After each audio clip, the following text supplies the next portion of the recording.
Alam mo, Burloloy, feeling ko talaga may katarata yan si Joaquin. Hindi napapansin yung kagandahan ko, nakakasura. Si Burloloy, di ba si Trisha yun? Ba't niya kasama si Jingle? Oo nga, no. So, Trisha, bili mo ako ng water sa kanan dessert. Ikaw ba? Iced tea at burger. Trisha, by the way, ikaw na muna magbayad, ha? Total friends naman na tayo. Next time, ikaw naman lilibre namin. Ah, sige, no problem. Hoy, Trisha, anong ginagawa mo? Ba't kasama mo sila Jingle?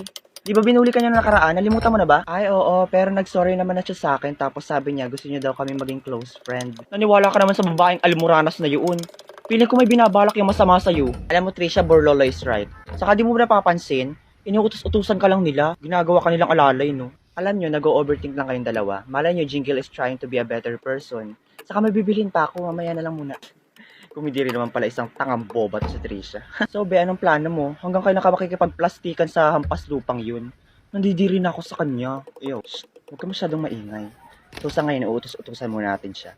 By the way, nalagay mo na ba yung notes dun sa bag niya na ninakaw mo sa principal's office? Of course, malinis ako magtrabaho niyo. Good. Akala talaga yung Trisha yan, hindi ako gaganti sa kanya.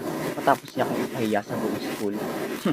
Tingnan natin kung di siya ma-expelled. Nasabi ko na nga ba may mas makakambala kay Trisha eh. Pinagsasabi mo, Borlolo. Manahimik ka dyan, bugrat na kamatis. Borloloy, ano bang pinagsasabi mo? Bakit mo kami ginugulo? Wala naman kami masamang ginagawa sa'yo. Hoy, Jingle, wag ka magbait-baitan. Lalo kung pinsan mo si Satanas. Borloloy, ano bang ginagawa mo? Ba't mo ginugulo sila, Jingle? Mga Trisha, hindi wala naman kami ginagawang masama sa kanya. Tas sinabunutan niya pa ako. Lah!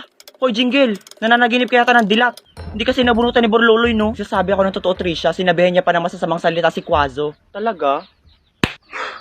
Mo, Jingle, drop the act. Kanina pa ako nandito. Narinig ko yung pinaplano nyo ni Quazo na ako ang palalabasin na nagnakaw ng notes para ma-expelled. Pero okay lang. Kasi nilagay ko na sa bag mo yung notes. Tignan natin kung sinong ma-expelled sa ating dalawa. Wisit kang hampas lupa ka.